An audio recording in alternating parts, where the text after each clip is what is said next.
রাজ্য জুড়ে কলকাতা সহ বিভিন্ন পৌরসভাতে আপনারা দেখতে পাচ্ছেন যে মুখ্যমন্ত্রীর নির্দেশে হকার উচ্ছেদের কাজ শুরু হয়েছে।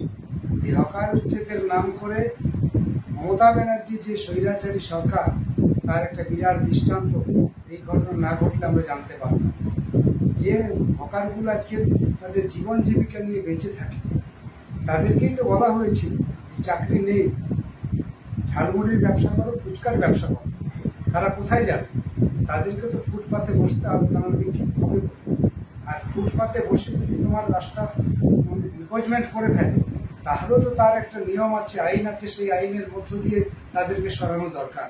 তা না হলে ইচ্ছে হলো যে কালকে রাত্রেবেলা ভাবলাম, আর সকালবেলা থেকে আমার কাজ শুরু হয়ে গেল। এত তৎপরতা কেন? এই গরিব খেটে খাওয়া মানুষদের জন্য, এই ছোট ছোট ব্যবসাদারদের উপরে এই স্বৈরাচারী মনোভাব কেন? আসলে আমরা দেখতে পাচ্ছি এই যারা এই কাজ করছে তারা সবটা পুলিশ করছে না।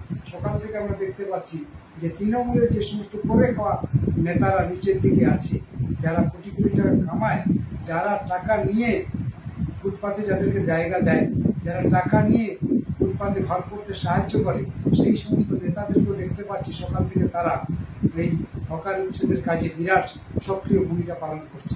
এই কাজ করতে পারে? এটাও তো আইন বিরুদ্ধ কাজ।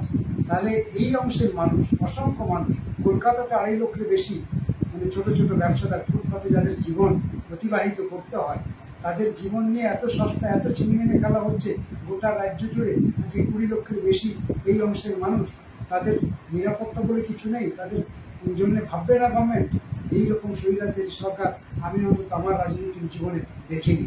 পশ্চিমবঙ্গে যে একটা স্বৈরাচারী সরকার আছে, এই কাজের মধ্য দিয়ে আরেকবার প্রমাণ করলো মমতা ব্যানার্জির সরকার সেই স্বৈরাচারী সরকার। স্বৈরাচারী সরকার কখনো খেটে খাওয়া গরিব মেহনত করা মানুষদের জন্য তার কোনো পরিকল্পনা থাকে না।